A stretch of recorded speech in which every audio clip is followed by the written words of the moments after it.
everyone. This is Comic Sans, the podcast about comics for those who are sans knowledge. That was my first take, folks. I did that. Nailed that, didn't I, Nat? Yep, first try. No flaws, no mistakes. My name's Yen.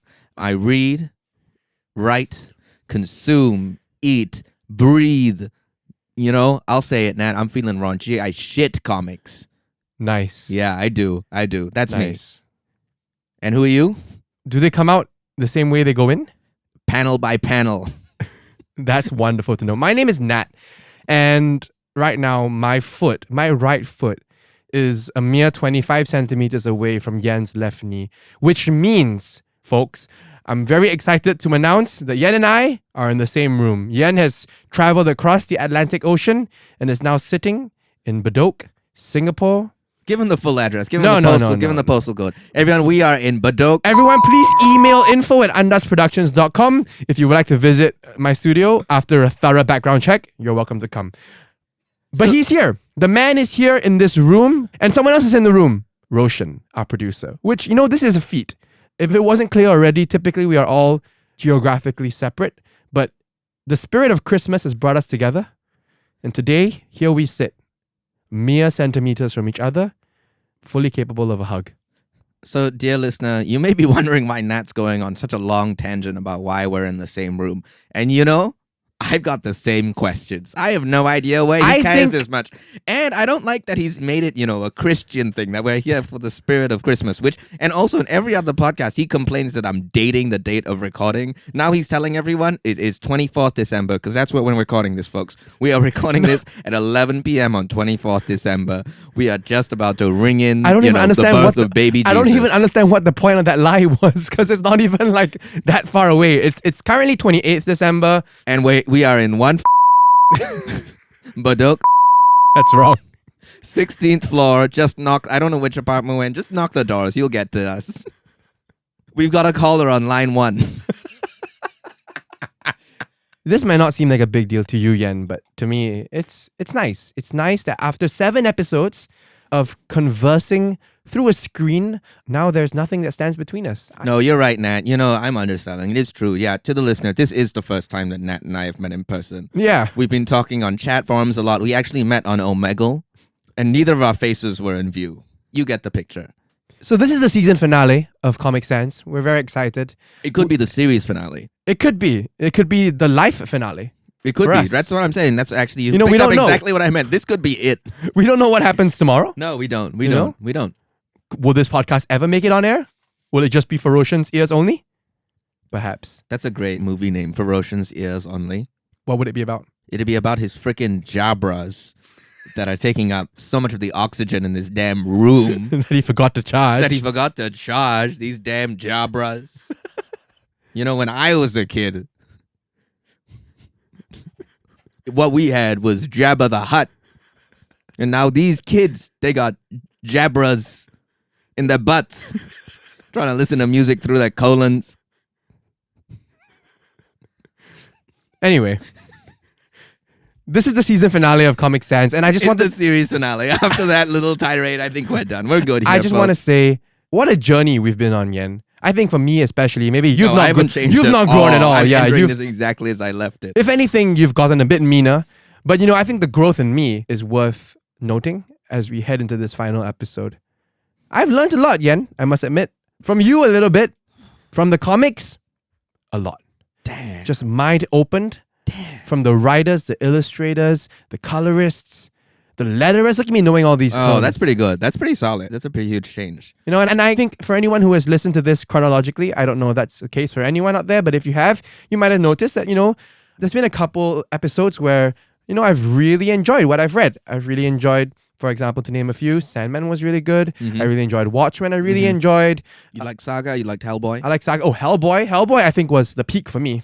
So to top that as a season finale is going to be a tall order for you, Mr. Myle. I have no such ambitions. To top Hellboy. Well, I think we're on a good start because what worked last week so well, I felt, as the receiver of your Yant and your knowledge is. Oh, I guess we do have to discuss how this show works. Oh yeah, sure. I mean, if you made it this far, you should know. But if you're just jumping in at this point, how Comic Sans works is Yan loves comics. He talks to me about comics usually through the delivery of a unhinged rant, which we like to call an unhinged Yant because it's a pun on his name and we're funny like that. Following which I then read. That's funny like that. I'm funny in different ways. Okay, I'm funny sure. in actually funny ways. Sure, distance yourself from it. Sure. I will. Okay. Following which, I then proceed to read a portion of a comic that Yan has picked out for me. Curated for me, sure. Linked to the Yant. And then we proceed to discuss it and then see whether I like comics a little bit more or a percentage point more. We're not tracking the percentage points if you're wondering. I do. I am tracking. Tracking it. But as I was saying, I think if the question is, can Yan top last week? I think we're off to a pretty good start because what worked so well last week for me is the fact that you said, in your words, you were doing it for yourself. That's true. It was a comic that meant a lot to you, something that you resonated with and enjoyed on a very personal level. And I felt that that was infectious and it kind of bled into my experience and my enjoyment of reading it. And to segue to today's episode, I am of the belief that today's comic also has great personal value for you. Would you say you have a personal connection to today's comic, Yan? I would. And I'm going to get into that. Are you going to save that good stuff for later? I'm going to save it for the end. You ready, Nat? I think I'm as ready as I'll ever be. You want to tell him what we're reading today, though? You want to tell him what we're reading? You want me to have the honor of doing it? Yeah, why don't you tell him? Today we are reading Scott Pilgrim, the full title of which I don't know, so let me reach over and grab the book. Nope, don't bother. There's two. That's the title to that volume. Don't okay, bother. So I don't know. Scott Pilgrim versus the World? No. That's the movie. That's the movie, and that's the title to one of the volumes, which we will not be reading today.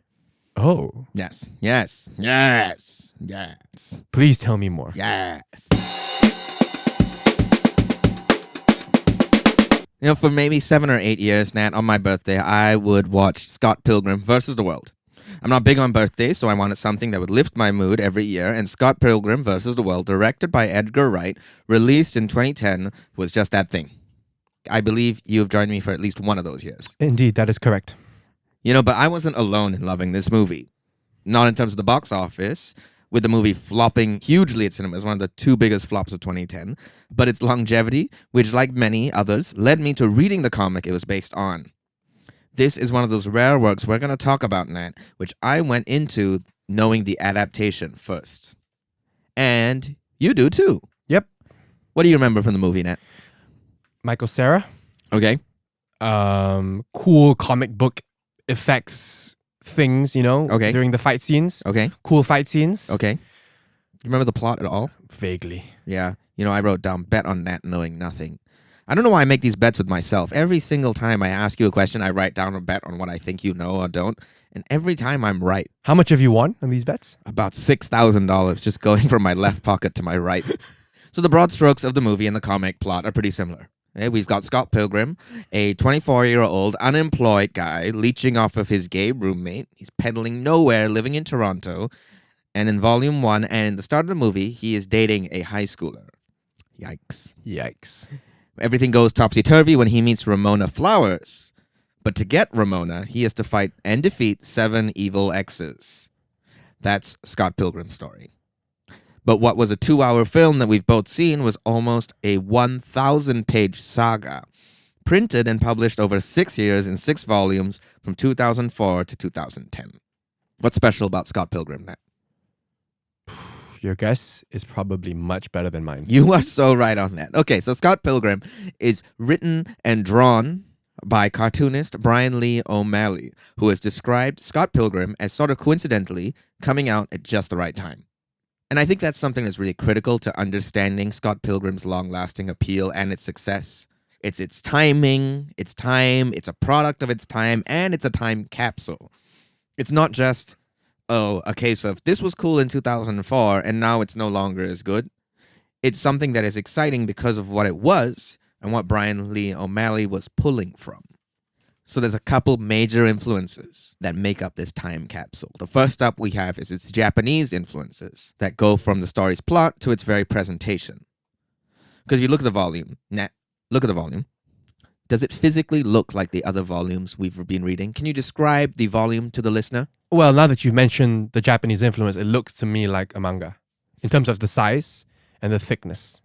That is exactly right. Scott Pilgrim It was released in 6 volumes that were in the exact same dimensions and paper quality as tankobans, which is how mangas are released, which is, I want to say, A5-ish A5-ish, yeah, size. but a bit smaller than A5, A bit I'd smallish. say. Yeah. The paper quality is pretty rough, and there's no color.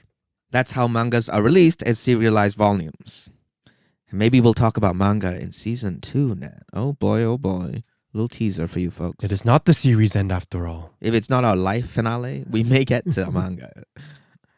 So that paper texture and size clues you in to a bit of what you're going to get into with its story and style. O'Malley is using elements of manga, like big heads, eyes, expressiveness, the kind of thing you wouldn't normally get in our other comics we've read that are trying to adhere to realism. And also the page structure is very similar too. Like how he's using the gutters, breaking up motion. You're going to see that when you open those pages. But it's not just the style, it's the story too, with O'Malley saying he wanted to make something like a shonen, which are typically about a boy growing, fighting, winning, changing. A plucky young boy. Exactly, that's Scott Pilgrim. That's the central premise. 7 evil exes, each with their own powers and abilities. But it's not just a straight transplant of shonen tropes. Ranma 1/2 was one influence growing up for Bryan Lee O'Malley, and the other was Jeff Smith's Bone, another comic we may discuss in a future episode. And that's because it's all O'Malley could find in Toronto. This was before comics were everywhere, where everything existed online, where access was a question of not what comic do I want, but instead what comic can I find. And that hybrid blend of styles is what makes Scott Pilgrim so visually distinct. And the same thing goes for its use of nerd culture with video games. You know, where you're playing what your cousins have, not what's on the e-store. For O'Malley, that was River City Girls, a beat-em-up that became the model for the video game that Scott Pilgrim was eventually based on, as well as Street Fighter. That's all in Scott Pilgrim's DNA, video games as vocabulary. Now that's so commonplace, right? There's Pixels, Ready Player One, Free Guy. Can you think of any? Arcane. Yeah. Right? Video games are part of our lexicon now. Wreck-It Ralph 2. There's That's a big one. Yeah. Wreck-It Ralph 2. Wreck-It Ralph 2 and Wreck-It Ralph 2 too. Oh. We're so funny. We're comics. But back in 2004, the majority of video game vocabulary in the mainstream was bad adaptations that didn't seem to quite get the source material. When there's Mortal Kombat, Street Fighter movies, Mario movies. I want to say we also had the Resident Evil movies at that time. Maybe the first one. Was Sonic a game first? Was Sonic a game first? What do you think it was before that? You thought, what? What do you think it was at first? I don't know. Clearly. It was a game. Mega. Yeah. What did you say? Mega, right? Mega what? Isn't the name of the company Sega? God. This is not making it in. I hate that you're editing these and you get to decide what doesn't go in. Now, back then, video games were not mainstream as symbols. But the reason they made it into Scott Pilgrim is because O'Malley knew there would be fights by design because it's a shonen. But in his previous graphic novel, Lost at Sea, he didn't draw any fights. He didn't really know how to draw fights, so he borrowed from the one place he knew, Street Fighter. It wasn't a question of what was hot, what was in. It was about what he wanted/could do. And that takes us to the last bit of this little time capsule, Scott Pilgrim, which is O'Malley himself, who, in 2004, was living in Toronto, living with a gay roommate. Ooh. Hopefully, as far as we know, no, he wasn't. He wasn't dating a high schooler. Okay, thank goodness. And that's a personal part of it, right? The growth and change of it, or at least an imagined version of it. Because as I'm already saying, O'Malley is not Scott Pilgrim, let's be clear. But there's an emotional aspect to his journey that rings true. O'Malley's prior graphic novel, which I already mentioned, Lost at Sea, was a much heavier, emotionally intimate book that he showed to his friends, and they were all perturbed. It didn't ring like how they knew him. And so with Scott Pilgrim, he wanted to make a comic for them about him that was funny, lively, silly, and still true. About the place they were all at in their 20s, stumbling through Toronto, trying to figure out who they were. That's a huge part of the appeal of the comic to me, and why I keep returning to it, and the movie, because it's about being lost, but in a light way. And that's something I think the movie does better than any other adaptation of other comics. It doesn't try to replicate the panels like Zack Snyder's Watchmen did. It tries to just get to the spirit of it. So what we're reading today, Nat, are two very different sections of this story. We're reading Chapter 5 from Volume 1, Scott Pilgrim's Precious Little Life, And chapters 32 to 34, the first 3 chapters from Volume 6, Scott Pilgrim's Finest Hour, the 6th and final volume. Chapter 5 is almost directly adapted into the film, so I think you're going to recognize some of it. But Volume 6 was released after the movie. Ooh, Yes. interesting. Because during the film's development, O'Malley had only finished scripting Volume 4, and bits of Volume 4 got merged with the movie, along with O'Malley's plans for the ending in Volume 6. Some of that made it into the movie, but the rest of it, of Volume 6, is going to be totally new to you. And because we're reading from Volume 1 and Volume 6, you're going to notice O'Malley's style evolve. This is 6 years of growth from him as an artist refining his craft, but also fully settling into what he likes, what he loves to draw.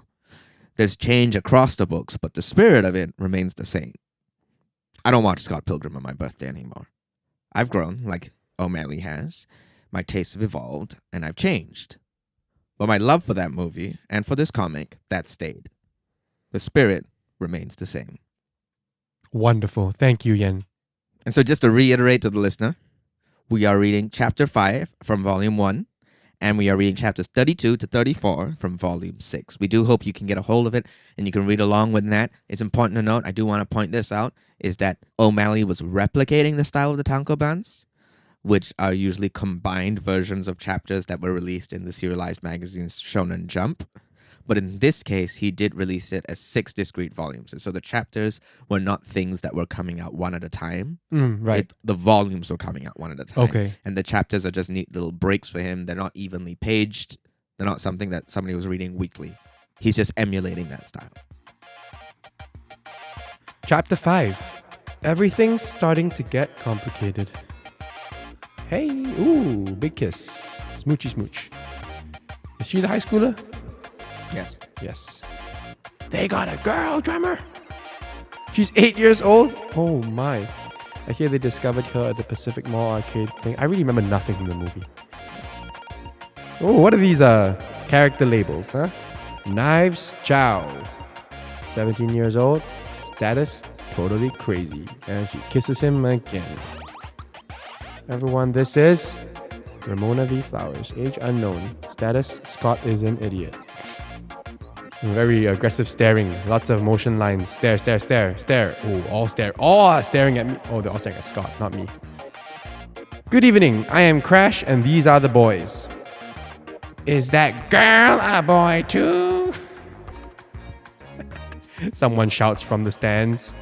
Yes! The little 8-year-old drummer flips them off. That's wonderful.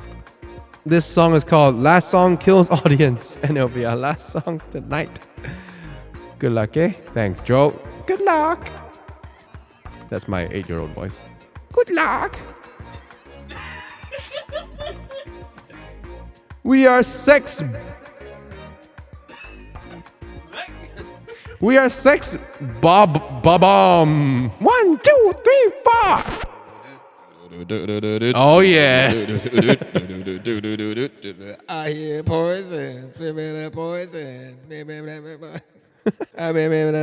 I'm reaching my threshold, alive. Oh yeah. Mr. Pilgrim, it is I, Matthew Patel. Consider our fight begun. They're fighting. Watch out, it's that one guy. Okay, thank you, Wallace. Very helpful. It's going for the air juggle. Oh my gosh. 64 hits. It's a new personal best, Scott. Ramona's first evil ex-boyfriend. Didn't you get my email and letter explaining the situation? Threshold, reaching my threshold. This is another one of their songs? No, this is the same song. Oh, it's the same song. Oh, it's continuing. Thank you. So when did you date Ramona? I love how they're just having a conversation while they're fighting. I guess it happens in the movie too. I don't believe you've seen it. Oh, I love this. You got any embarrassing stories? Your mom is an embarrassing story. I hear poison. Give me the poison. Dun, dun, dun, dun, dun, dun, dun. Baby, my threshold. I'm in the night. Threshold. Oh dear. Kissy kissy? That's some very unsexy kissing. Why are his eyes wide open, Mr. Patel? Why were they open? Gave you all I had and you tossed it in the trash. You tossed it in the trash. You did. And he punched him. KO. Knockout. Maybe you'll see. Oh, this is so fun. Boom. What is this? Coins? Oh, yeah, the coins. I remember the coins. Sweet coins. $2.10. Oh, this Scott guy, huh? He's kissing girls. Anyhow, any ho. Anyhow, any ho.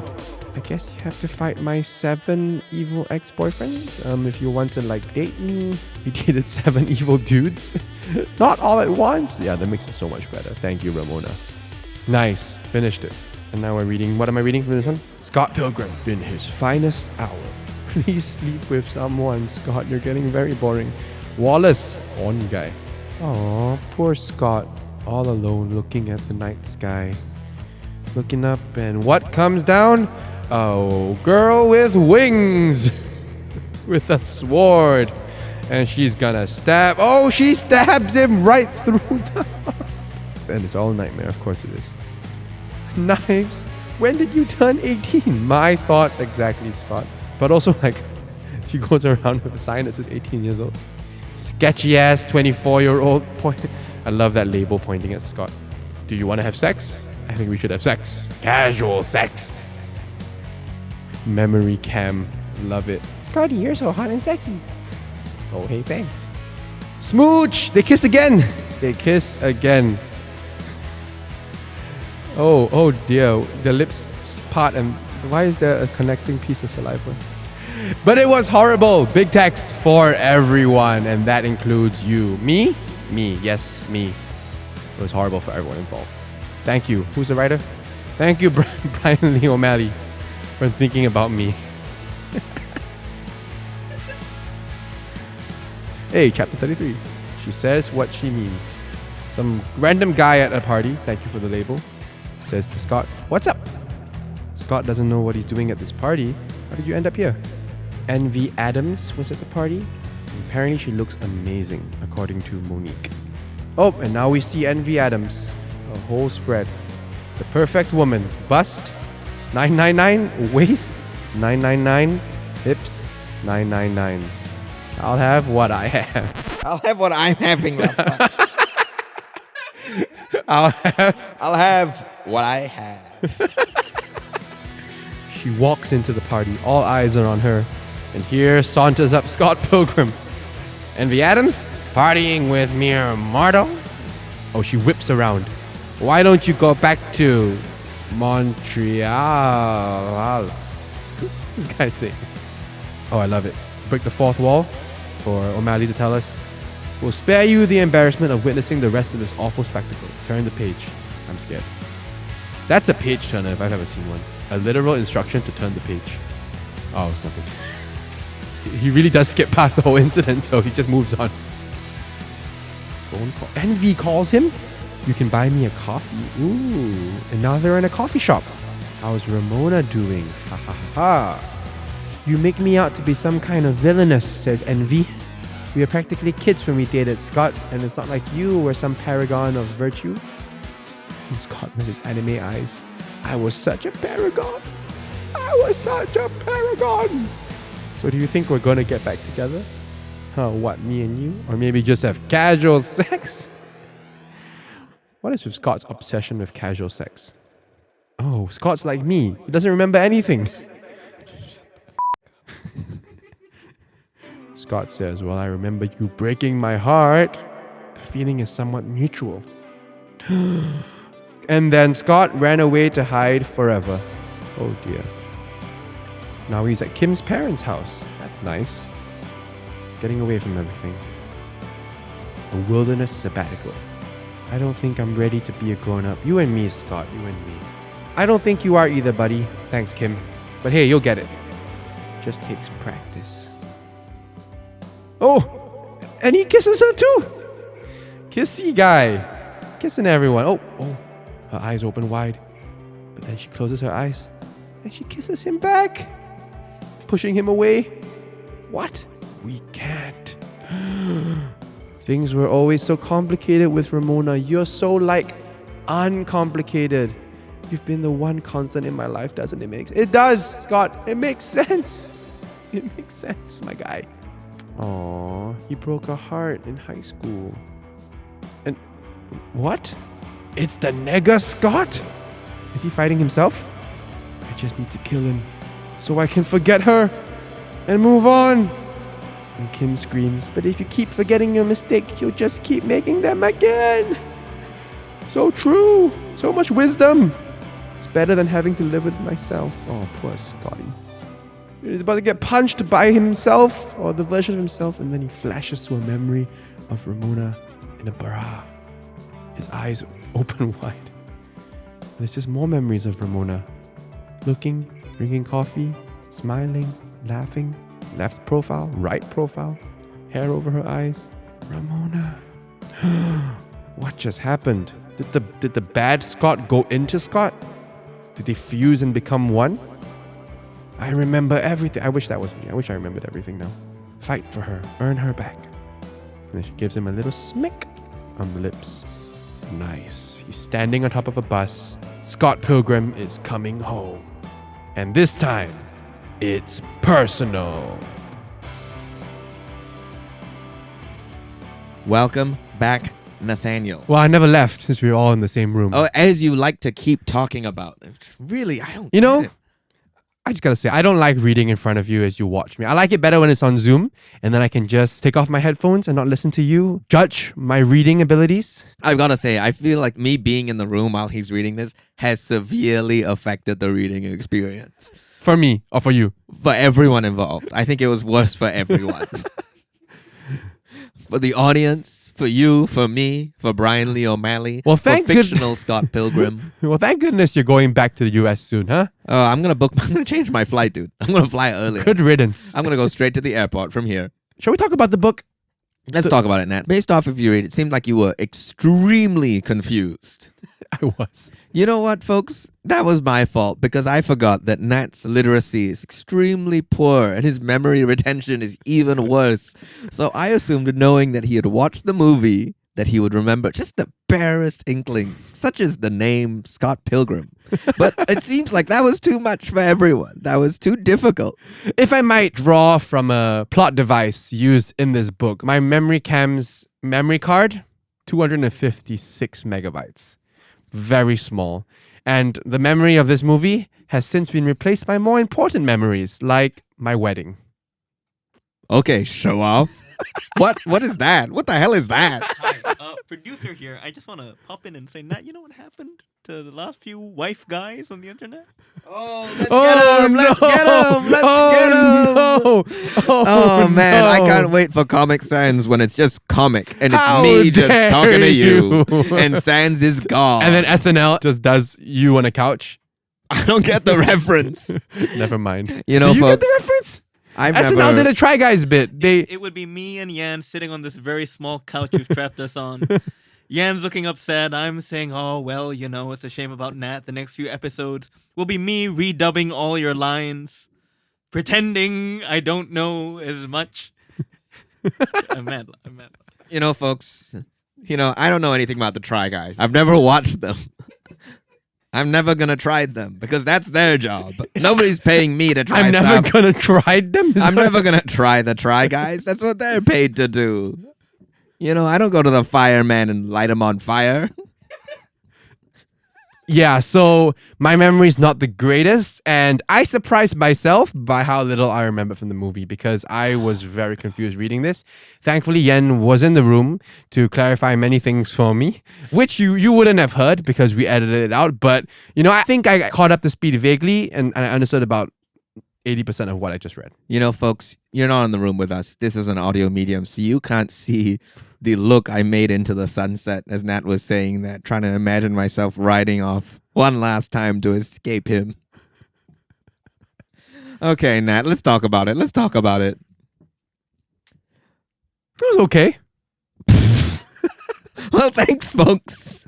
That's that then. That's a wrap on Comic and that's it for and that's our season I'm kidding. finale. I'm kidding. It was a fun read as expected. I think going into, even if you're looking at the cover art, like the style of art, which is my first encounter with it, because it's It's very different from the movie, which is real life people. That's a wrap, folks, on Comic Sans. There is a Japanese influence that I see in terms of, I mean, I'm not super familiar with mangas in general, but I can see in terms of like the facial expressions and the use of the very big action words or onomatopoeias. You know, like during the fight scenes or like any sound effects that feels very manga-ish to me. It all contributed to a very fun read. Very different kind of fun from like Hellboy, I feel. So yeah, that's actually, so not relating to Hellboy, but in terms of like the fight sequences on volume 1, oh, sorry folks, let me tell you what happens, okay? Let me tell you what Nat was reading. So in chapter 5 of volume 1, this is what Bryan Lee O'Malley describes as, so Scott Pilgrim's Precious Little Life, volume 1 is 160 pages. And his plan was that in the last 20 pages, he's going to pull the rug out from underneath the audience who think that they're reading this little slice of life story about this teenager, this grown man struggling. 20-something. 20-something. Young adult. Yeah, but very much emotionally adolescent. Yeah. Trying to struggle and figure out who he is. He's got a crush on this girl, but he's also dating a teenager. And then in the last 20 pages, suddenly superpowers and fights and all this stuff comes in, and the book takes a huge tonal shift. So that's the end of volume 1, which is what Nat read. Volume 6, chapters 32 to 34 is basically the lowest Scott can get in his own journey. That's the plotting that Bryan Lee O'Malley was trying to do, was that we see Scott get as far away from his goal, as far away from Ramona. He's beaten 6 evil exes, but it means very little because Ramona has left him, and he's stumbling in the dark again, as usual, trying to find purpose. And he ends up displacing that onto many women around him, trying to make out / kiss them / have casual sex. Basically forget who he is completely and just truck on forward as he's used to doing, which ends in a climactic scene when he has to confront his alter self, Nega Scott, the inverse of him. And by absorbing him, he sort of accepts his past and his mistakes because he's been compiling all his errors into a false version of himself. You know, folks, you've heard me describe that to you. I'm looking at Nat's face right now, and I think that you know more about Scott Pilgrim than Nat does, and he read all of those pages. No, I understood everything that you just said, and I already had that information. Yeah, nobody believes that for even half a second. So one of the things that I was hoping you would pick up on, but I don't think you did at all, is... You don't know that. No, I think I do. Is O'Malley's style evolving through the books. Right.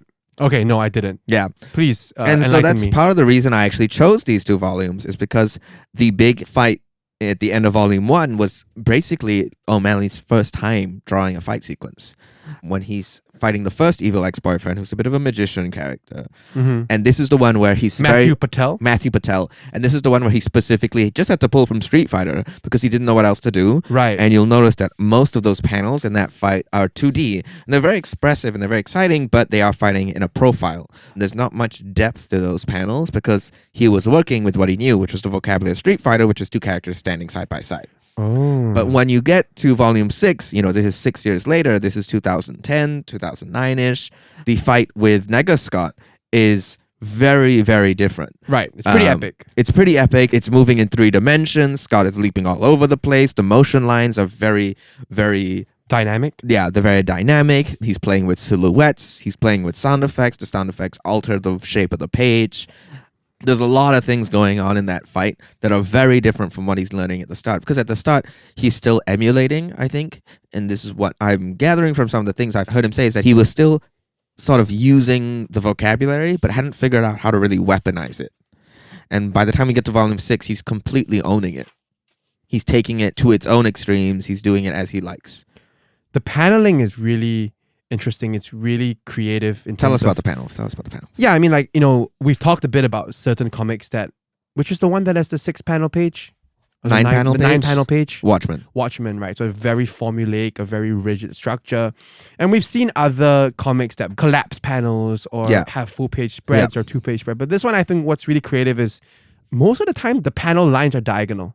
Yeah. Right? So a lot of diagonal lines. Very rarely do I see like straight 90-degree Yes. panels. Is that from manga? It's very manga. Yeah. It's very manga. Manga very rarely uses straight lines, especially when they're trying to create a sense of dynamism, which is what's happening a lot in Scott Pilgrim. It creates this momentum to send us like throttling forward. Yeah. But sometimes you see it in the scenes which are a little slower, like conversational scenes, and we're just supposed to be sitting a bit more in the moment.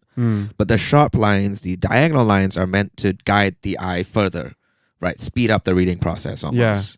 And there are even moments where, like in this page, on page 60 of volume 6, which is in chapter 34, right? You have just like the character that's completely outside the panels. Yeah. Just taking up, and this is Kim, right? Taking up the entirety of the left side of the page.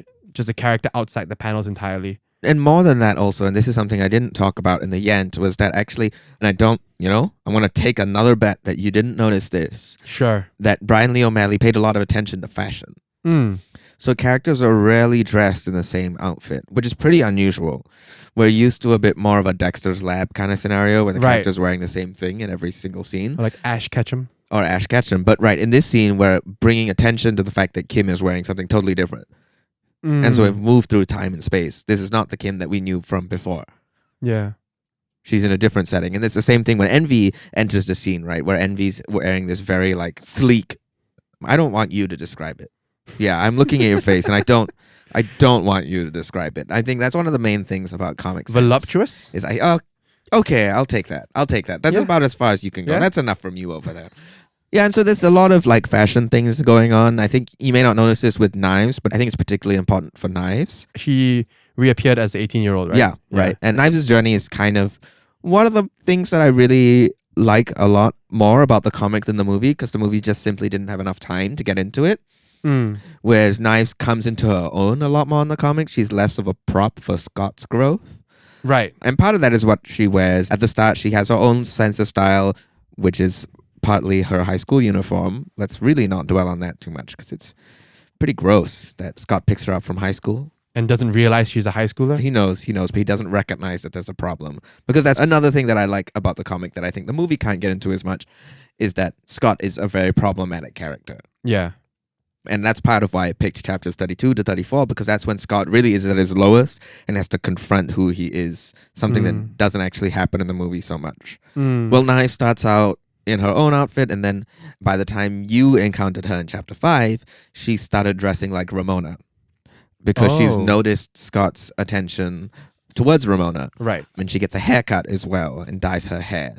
Eventually, not yet. And then by the time you see her again in chapter 32, I think, or 33, she's very much her own person. Yeah. And she has her own sense of place in the world, something that Scott is still lacking at this point in the story. And a note about fashion is also relevant to Envy, who you don't see later. I was debating whether to give you more Envy chapters because Envy is also very different from the movie. But I'm glad I didn't, because do you remember that Envy was in the movie? Nope. Well, there it is, folks. There it is. He doesn't remember Brie Larson's star turn in Scott Pilgrim versus the World. A running theme in this podcast is that Yen doesn't think I've watched something and then I have, and then Yen thinks I've watched something and I have, but I don't remember. So a better way to describe that is Nat's a bloody idiot and I have to deal with it all the time. That's the theme. That's what he actually means to say. The theme is people are unpredictable and people are complex. That's not the theme of this podcast. That's not what we're here to talk about comic books. I can't possibly remember every life experience that I've gone through. You could remember 3, maybe. Okay, so we've got your wedding, 1. What's 2 more? When I adopted my first dog. Oh, and what? And when Argentina won the World Cup. Are those the 3 right now? No, because as I said, Yen, people are unpredictable. The third memory. We shan't talk about the third memory. So anyway, back to Envy Adams. Yep. And the movie. Envy's another character that gets a lot more space in the comics to grow. Actually, everyone grows a lot more in the comics. But, I don't know why I brought that up. Understandable given how short a movie is and how many pages are in these comics. True. And I think, I feel like we should address this, is that Scott Pilgrim, the movie, also has developed a bit of a bad rap as like a red flag as someone's favorite movie. Oh, really? Because the movie... Is that why you stopped watching it on your birthday? Not really, no. It just has this bit of a connotation that it's kind of like a 500 Days of Summer thing. Yeah.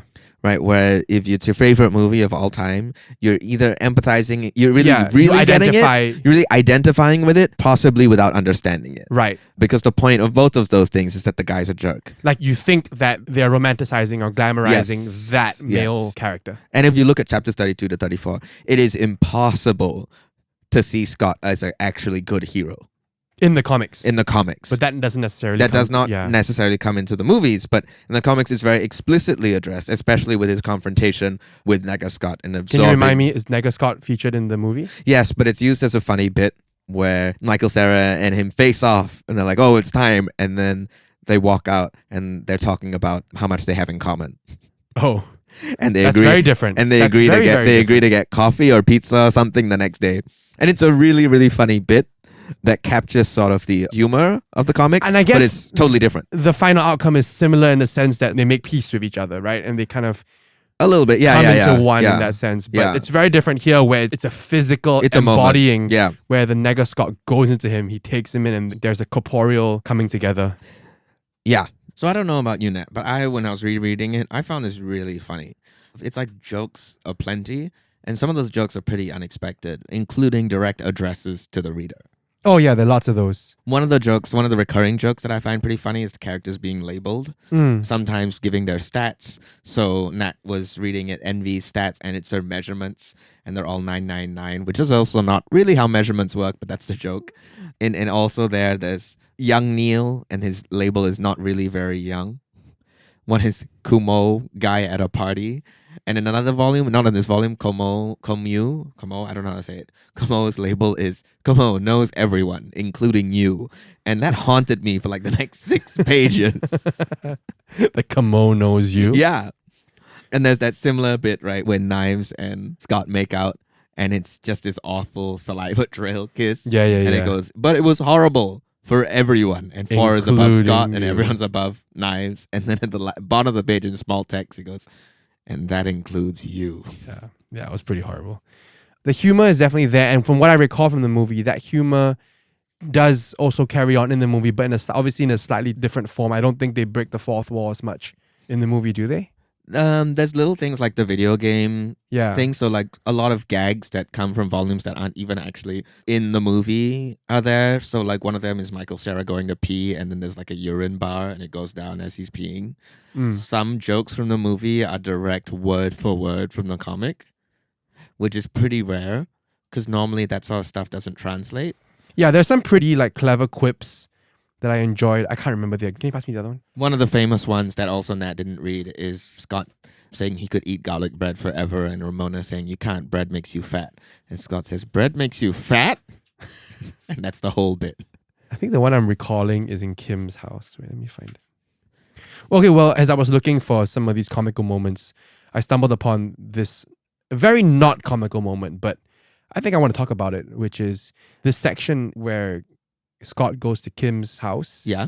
And they have this really deep and meaningful conversation in the woods, right? Where Scott is talking about how he doesn't think he's ready to be a grown-up. And this is where he kind of... I really love that part. He really comes to terms with who he is and Yeah. what you were talking about. And so this isn't in the movie, right? No. Where they had this really heart-to-heart conversation about how we all don't really know what we're doing. Yeah. And, obviously them being in the wilderness, this whole section is supposed to be his sabbatical in the wilderness Yeah. or whatever, right? I thought that was a nice break from, but then, he goes and kisses her and then I'm like, this guy, he still hasn't learned, No. in some ways. Yeah, Yeah. he's still learning. He's still growing. But I really, that's one of my favorite bits. It's one of the most sincere moments in the book, which is usually quite facetious. It's like, it often feels like O'Malley is riffing. And you know what's interesting? On that 2-page spread where they had that conversation, all straight lines. All straight lines. All straight lines. All No straight no lines. diagonal panels at all. It's straight. It's very, very standard, conventional paneling. Yep. Nothing that kind of distracts you from the content of their conversation. And, it And makes then it the very- next page is just like a full page spread of the kiss because you break out of that straight away, right? And we've got the electric shocks in the background. Yeah. We've got the motion lines. Yeah, that straight lines give you that sense of peace, right? Mm. Of stability right before Scott ruptures it by kissing her and everything goes diagonal again. Yeah, literally and figuratively. But can I give you an honest opinion? I don't know if it's a hot take or not, but just something that I just... Yeah, let's hear it. Let's hear it. Whatever. Let's hear it. I'm realizing now, having read, several different types of comics and several different styles of comics, I really resonate with color. Okay. Yeah, and I feel like the comics that I've really enjoyed the most, like Hellboy, Yeah. Watchmen, Right. the color really did things for me. Right. Right? Because not only just having color, but that as an additional tool Right. that the colorist or the illustrator, if they're not the same person, can play with, Yeah. right? Yeah. To connote a certain emotion or to suggest a certain mood. I felt like that's missing from this, and I don't know, maybe it's just me being very superficial, but I feel like with the color is not there, it almost feels like incomplete to me. So If that makes sense. no, that makes sense, and I'm glad you brought that up. That's an interesting point because part of the reason it's black and white is Bryan Lee O'Malley emulating the manga form, which is black and white. Yeah. In one of the volumes, actually, I think it's pretty funny that the opening pages have color because sometimes that would happen in manga chapters. Is the first 2 pages are in color, and so he does that for one of the volumes. But largely it's black and white, and part of that And I this think is the only black and white comic we've read, if I'm not wrong, this is right? the only whole black and white season? comic we've read Yeah. so far this entire season, and there's a simplicity of it. Like he wanted to finish it too. That's one part of it. I think it's also a style choice. It makes things neater. It makes things cleaner. That said, there is also a colored version of Scott Pilgrim. Oh. All 6 volumes, colored by Nathan Fairbairn, who is a very illustrious and great colorist, who we may see in other books. I did consider whether we should read the colored one, but I thought it'd be interesting to return to this one in black and white, because I think a running theme of this season has been comics that are driven by one person. And even though there may be a team behind them, right, there's comics that are made and the decisions are made by one person, right? And not to say that the colored version is like less pure or wrong. It's just different. I mean, it exists for a reason. It exists for an audience, right? Yeah, it exists Perhaps for an I am audience. that audience. Yeah. Because I am very curious to see how my experience reading it would be different if it was colored. Yeah. Right. I mean, yeah, just thinking about Rachel Smythe on Laura Olympus, Mike Mignola on Hellboy, and now Bryan Lee O'Malley on Scott Pilgrim, right? All these books that are driven primarily by one person. One creator. One creator. And all of those now having immense success in terms of adaptations and things that are going to, having had that for Hellboy and Scott Pilgrim and Rachel Smythe's Laura Olympus going to have that. And it's a really exciting thing. And I think something I want to bring up, another theme for me in doing the research for this podcast is what determines success.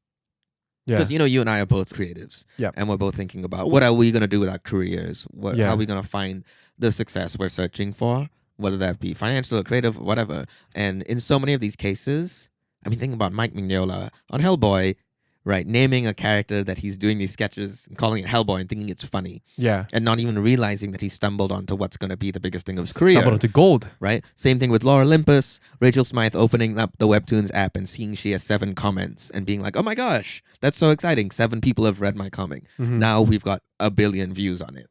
Was that the case with this as well? Yes. So I'm trying to think if any of the other things we read have a similar story.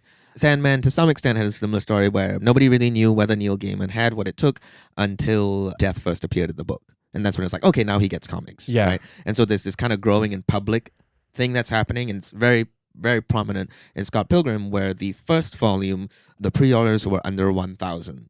And Bryan Lee O'Malley thought, okay, well, that's it. I guess, that's the career I'm going to have. That's fine. This is just a little story for me and my friends. Mm-hmm. Volume 6, 6 years later, had over 100,000 pre-orders. Wow. We're talking about a, 100% fold increase in just pre-orders alone. And pre-orders are a good barometer to tell how successful a book is, but that's not all of it, right? And so it's way bigger than that. And then he's got the movie and his video game, and he had no idea any of that was going to happen. What he was trying to make was something that his friends would find funny and was about them. Mm-hmm. And so just the sheer power of coincidence and stumbling into the thing that's exciting. So, if you're listening to this as a creative, know that nobody really knows how it's going to happen. Yeah. It can Just strike make with what you love. I Yeah. mean, it's That's been the biggest thing, right? yeah. We pivot away from talking about Scott Pilgrim. I want to hear about what you've learned over this season, Nat. Wow. Yeah, okay. yeah. Season learnings. Yeah. I think obviously that whole spiel that you just gave, about making what you love. Yeah. And letting that be the driving force of your art, Yeah. of your craft. Yeah. And hoping, fingers crossed. Of course, there's no guarantee. There's no guarantee in life, let alone in art, which is it's a wild, wild west, right? Especially the industry, the art industry. It's, you and I have just dipped our toes into it just a little bit. Yeah. And we already know what a shit show it can be and how it's all about who you know and where you are and what time you meet someone and whatever. But I mean, that's the financial stuff, right? But the creative stuff, the one person you're contending with is yourself. Right. But what I mean is that, like, as long as you are creating something that means something to you Yeah. and the people around you, the hope is that you'd find others who feel the same way, Yeah. who resonate with it. But, it all stems from that place of making what you love. And of course, there are things that potentially run counter to that. We also read comics that were conceived and created from a very commercial perspective, Sure. right? Like Marvel deciding that we're going to Reboot reboot Spider-Man. That was, to a very large extent, it was not someone sitting in their bedroom saying, I'm going to create what I love. That was Right. people in suits in a boardroom going, how do we make more money, right? These people aren't buying the Spider-Man comics anymore. So that exists. Yeah. Right? But I think what we can choose to take away from what we've learned this season is there exists this other path that others have charted before. And I guess it also goes into the idea of just consistently making things, right? Not trying to look for that one big idea that you think is going to be the one and then like putting all your eggs into that one basket. Because, as I've alluded to in this episode, we're all very complex beings with different interests and different passions. I love many things. And those many things, shut up, Yen. And those many things can lead to many acts of creation, right? And I think the takeaway is pursue all of those things equally with as much love and passion and joy. And because you never know what's going to stick, right? It's like throwing spaghetti at the wall. You never know what is going to take off. I really don't think the phrase is throwing spaghetti at a wall. It is. I think that's just describing throwing spaghetti at a wall. You throw spaghetti at a wall and hope that some of it sticks. That's a saying. That's No, I a think phrase. you Roshan, you Google it. See what sticks. You don't throw spaghetti. I mean, what do you have if the spaghetti sticks to Roshan? the wall? You have a meatball on the wall. What are you gonna do with that? You have spaghetti on a wall, but Dictionary, colloquial saying, throw spaghetti at the wall to make a large number of attempts with the hope that one will. thank you. Well, I'm gonna point out that I think that's a stupid ass saying. It's like saying have your cake and eat it too. What do you want me to do? Just look at it? Or do you want me to eat my cake without having it? Anyway, going back to this point about making something you love, right? This explicit thing that Rachel Smythe and Mike Mignola both articulated, which was that they were the ones who are going to have to spend the most time with the characters they're drawing. So Right. they damn well better like drawing them. Yeah. You gotta make something that you like because you're the one who's going to have to spend the most time with it. So just, make what you love. But if you love racism, think about, loving something else. Yeah, if you love something that isn't so good, maybe don't take this advice. My main thesis, the one thing that I've been trying to communicate to you this entire season is that the medium of the comic book has its own tools, and those tools are unlike any other. Right. And it's in successfully exploiting and exploring those tools that creators get the most bang with their stories. You're not just trying to make a storyboard. You're not trying to make a storyboard of something that will eventually be animated. You're trying to make a comic book. And that means using things like your paneling, your lettering, your coloring. The page turns. The page turns. Oh, man, paid attention. Oh, man, that's the fourth thing Nat remembers. And, if that's the fourth thing, that's 25%. That's pretty huge. But yeah, just using the tools that are part of the comic book medium to tell your story. And it's not as simple as, a good story is a good story. Sure. But there's also technical things to it that matter. Yeah. Yeah, and just riffing off that, I think what going through these 8 episodes and these 8 comics has made me realize is, yes, I think to a certain extent I was aware of those tools on a very basic level. Right? Obviously, I know that comics have panels. Obviously, I know that the font and the lettering and the art can all do something, right? But getting into the different styles of comics, the different genres of comics, and the different content, right? From superheroes to fantasy to whatever, it made me better appreciate the range of ways that those tools could be used, right? Like that paneling could go from diagonal panels as we just read to some crazy panels that bleed over each other, or like that one Spider-Man page that had like 50 panels on it. Just like or vertical panels. Vertical panels, yeah, and or more rigid structures. It just made me more deeply appreciate, the range within the comic book form. And as you know, I appreciated some styles and some executions more than others. But that's what being a consumer of art is like, right? We all have preferences. Absolutely. Absolutely. Unless you're like Yen, who just loves all comics. No, I don't love all comics. I don't. And next season, we're going to talk about all the ones I hate. No. Next season is driven by spite. Okay, Nat, it's time for me to ask you my two big old questions. Do you see the value of Scott Pilgrim? He's holding it upside down, folks. So whatever he says, it doesn't matter. I enjoyed it. It was fun. Value. No, I do think we got to change that question, though. Yeah. Because when you were coming in, you had no idea what comics were, and you thought they didn't matter. Yeah. So I think, you're right. On this final episode, let's change the question. What should we change it to, Yen? Did you enjoy reading it? Yeah. Yeah, it was fun. I mean, I think fun is the operative word for this comic, right? It's just a great time. It's not necessarily my cup of tea, I think. Mm-hmm. Yeah. Well, there he is, folks. He's about to answer my second question, but I'm going to cut him off real fast. Will you keep reading? Maybe not. Sure. Maybe not. Actually, a lot of this form, I don't know why it reminds me of like the Webtoons format. Does that make sense? Like there was something about Lord Olympus also in the way that it had all these like asides and broke the fourth wall and it was very tongue-in-cheek and light-hearted in that way. So I think my sentiments about it are very similar to what I felt about Lord Olympus, which was like, this is a fun read, but not necessarily my cup of tea. Maybe I'm just not into that style of storytelling. You heard it here first, folks. Nat's a serious man with serious interests. It's true. I don't do next children's stuff. Next season, we're going to read Mouse by Art Spiegelman, Mouse 2 by Art Spiegelman, Blankets by Craig Thompson, Asterius Polyp by David Mazzucchelli, and The Art of Charlie Chan-Hok Chai by Sunny Liu. Oh. But hey, that's just who I am, right? Yeah, that's okay. Sure. No, you know what, Nat? I want to run through everything we read real quick. I just want to bring us some finality of where we went, okay? We're going to do a lightning round and we're going to go through all 8 things we read. And you're just going to free associate, say maybe maximum 3 words per comic based on what you remember and how you felt. Sure. Okay? And so first up, we've got Saga from Image Comics by Brian K. Vaughan and Fiona Staples. Robots. Baby. Breasts. Oh, God. Oh, okay. Well, let's hear it for Ultimate Spider-Man, published by Marvel Comics by Brian Michael Bendis and Mark Bagley. Seen this before. Okay. Sandman, written by Neil Gaiman. 2 issues we read, both published by Vertigo, an imprint of DC Comics. Immortal Goth Lonely. Okay. Tintin in Tibet or Tonton in Tibet. Tonton by Hergé. in Tibet. Poor Yeti. Watchmen, we'd read 2 issues, The Funeral of the Comedian and Dr. Manhattan's Origin, both written by Alan Moore and drawn by Dave Gibbons. Blue Man Space. Man, the fact that you didn't say group or penis, that's really disappointing. Group? Oh, Blue Man Group. Yeah. Okay. Next up, we've got Lore Olympus by Rachel Smythe, hosted on Webtoon. Modern Mythology.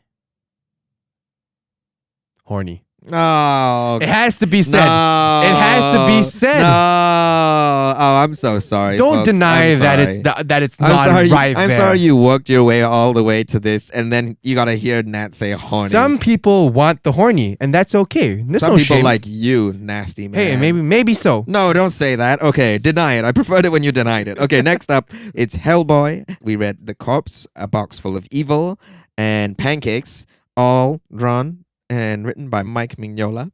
Okay, I gotta get a good one because I think, I'm gonna say I think Hellboy was my favorite. Oh. I actually do.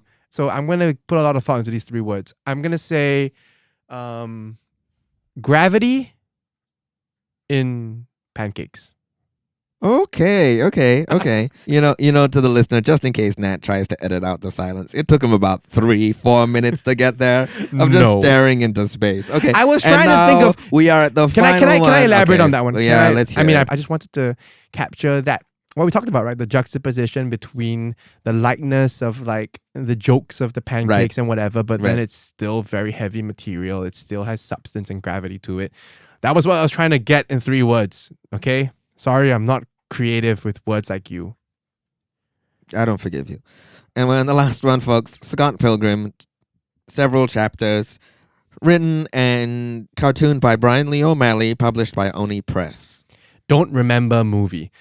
No, I'm just kidding. My 3.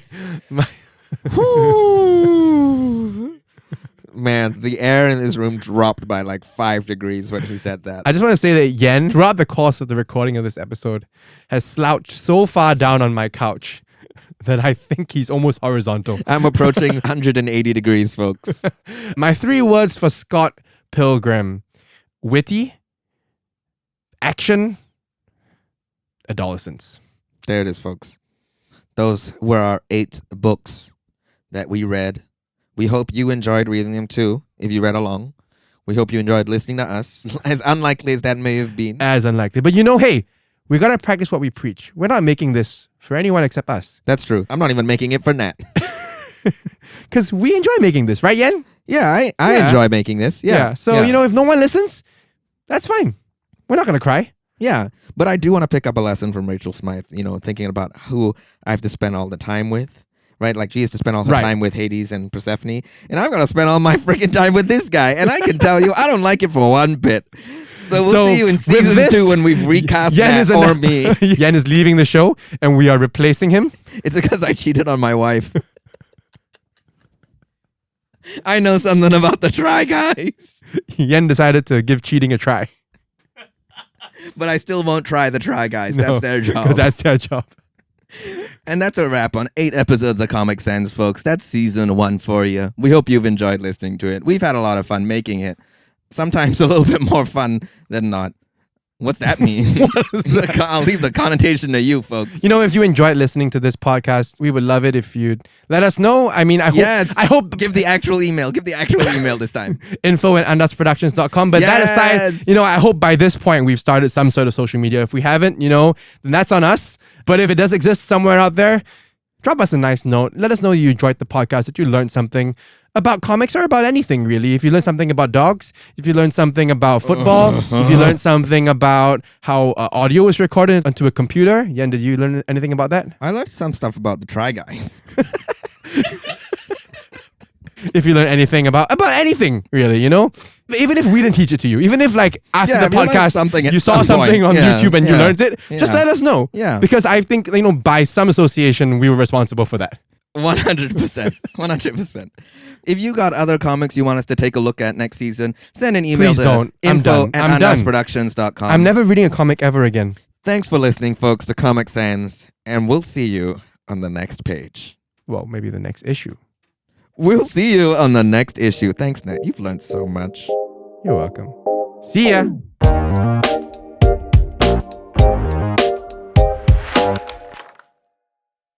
Thanks for listening to Comic Sans. This is an Andas Productions show hosted by Myle and Nathaniel Ma and produced by Roshan Singh Sambhi. Our cover art is by Isabel Fang and marketing by Shevon Leck. Follow us on social media at the links in the description and stay tuned for weekly releases of our 8-episode first season.